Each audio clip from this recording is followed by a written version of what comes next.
PTF in the Money Media YouTube channel and Players Podcast. We kick off the Monster Pod in style for the 2025 Kentucky Derby, bringing in one of our most popular guests ever. Whenever we have this man on talking horses, you can't seem to get enough. Neither can I. Professional horse player, Duke MATTIES. Duke, how are things?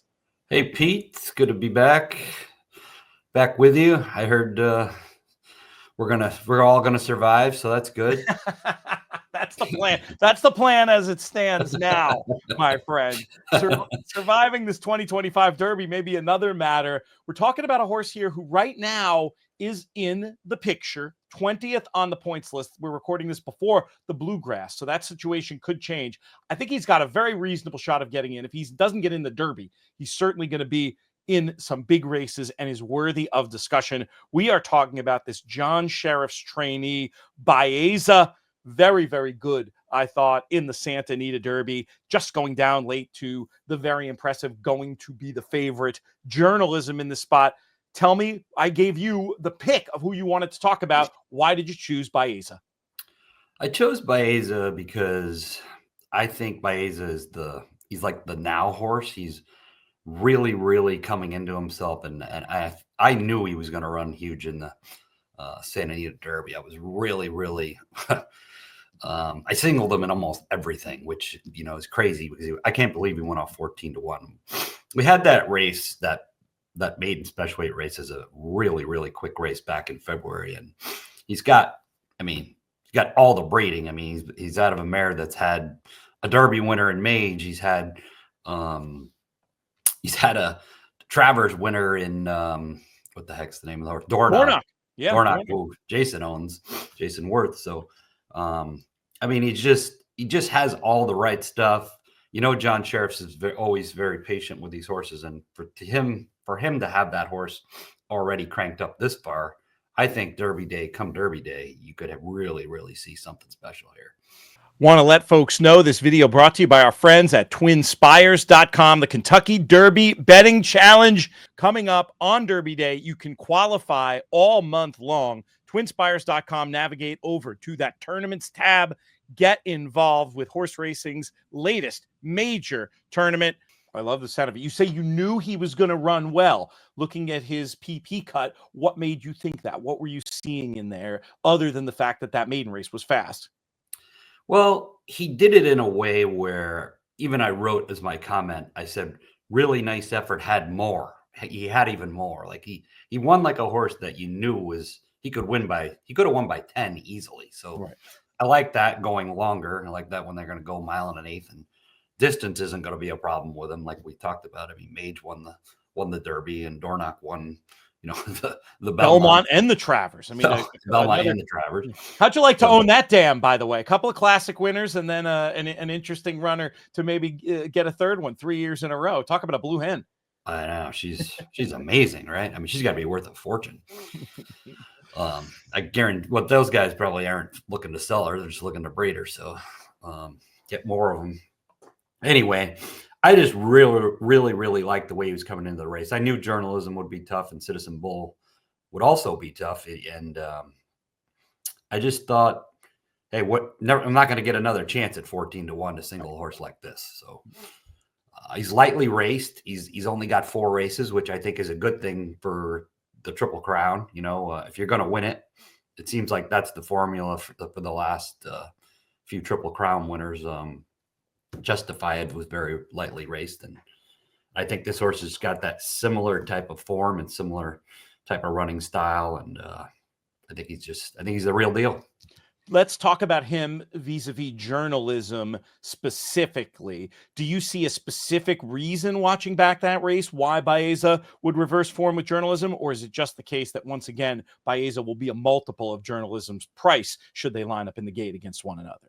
No, I thought he ran just as good, and I think anybody that watches races like this, people get caught up with the horse that kind of waits and gets in trouble. But I think that helped journalism in this case, because the way the pace scenario went and the way Baeza moved wide and moved early, you won't see that next time. I mean, they're not gonna get caught up moving early in a Kentucky Derby. They're gonna wait a little bit, and hopefully they draw a good post. I mean, you never know. You could draw 20 and get stuck, 6 wide in the first turn and your race is over.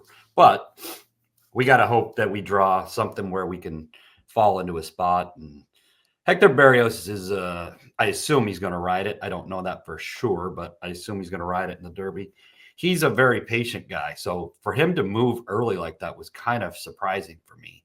And I think you'll see I think you'll see a little bit different tactic in the Derby. I wonder if the short field, the need to get points, if those sort of tactical matters were playing into his head. He had the de facto pace setter, I suppose, with his stablemate, but that one wasn't gonna. It actually did really well to hang around for third, but you knew that one was starting to gas out. It seemed like the horse was just getting aggressive, but in the end, you do have a move that I know horse players like yourself that move. The early move into that fast pace, sometimes that can be better than the horse who was going well in the last 100 yards, especially if, as you're surmising, there's going to be a very different pace scenario in the Kentucky Derby with the big full field, maybe a chance to sit and do even better, making the one run. His figure pattern on Beyer right now, I'll start with the first race and go through the fourth. 60, 87, 93, 101. What do you imagine would be next in that progression? I mean, are you confident he'll be able to run another top with a more efficiently run race? Or do you think a 101 itself might be enough to be heard from? Well, I mean, if you look at the past 4 derbies, I mean, excluding, I think there's one that was a little bit quick. None of them have run much more than that figure.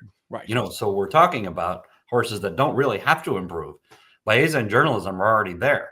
I think last year, Paul and I had the speed figure for the Kentucky Derby under 100, so 101 is solid. And not only that, I think he's better than that. I think he's going in the right direction. Like you said, I love horses that are going 80. We have 86, 94, 100, I think he's improving 6 points every time. 106, he should be favored. You know what I mean? If you think he's going to run 106. So, and I think journalism is a possibility. He's already hit the top. I'm hoping, that's what you hope for, right?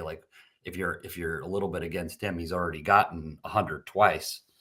So why not? Why not go for Baeza? I mean, you're going to get, like you said, triple the price. Who knows what you'll get in the Derby? You could get 20 to 1 maybe. I want to bring Rodriguez into the conversation because he allowed to use his speed, got the job done in the Wood, also ran a triple-digit figure on Beyer, and he's got Baeza on the form book as well. In terms of Baeza's ability to reverse form with him, is it simply a matter of more maturity? That wasn't the same Baeza back there on January 4th as you expect to see on the first Saturday in May? Well, yes, and also I believe that track was that day, that maiden special race. I have that track as a huge speed favoring track. No, I didn't have the Wood Memorial Day as a big speed favoring track. So that's interesting that he could be improving too. So he's definitely a horse I'm interested in keeping an eye on him. He might have really stepped up, Rodriguez. He might have stepped up in a big way. And that's Mr. Baffert. So, I mean, he'll be geared up on Derby Day as well. Because now I think he's lost a couple of these other ones like Citizen Bull. I assume Citizen Bull won't run, but maybe he will. I just don't think, even if he does. Saying yes. I think they're saying yes right now, but we'll see. I'm sure the horse will tell them in subsequent weeks. It was not a good effort from the 2-year-old champion on Saturday. Could not beat the aforementioned maiden pace setter. Not a good race heading into the toughest challenge of your life. But I love the case you make for Baeza. I think he's fascinating. We're going to keep fingers crossed that he gets in. And because no good deed goes unpunished around here, Duke, would love to bring you back Derby week for some more thoughts.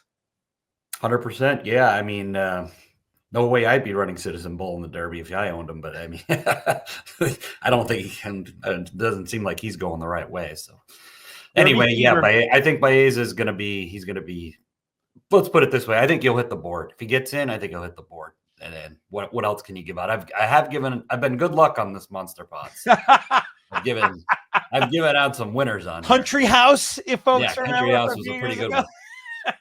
Probably my last winner though. So I might need Baeza. You can dine out on that one for a while, my friend. We'll be talking soon. All right, sounds good.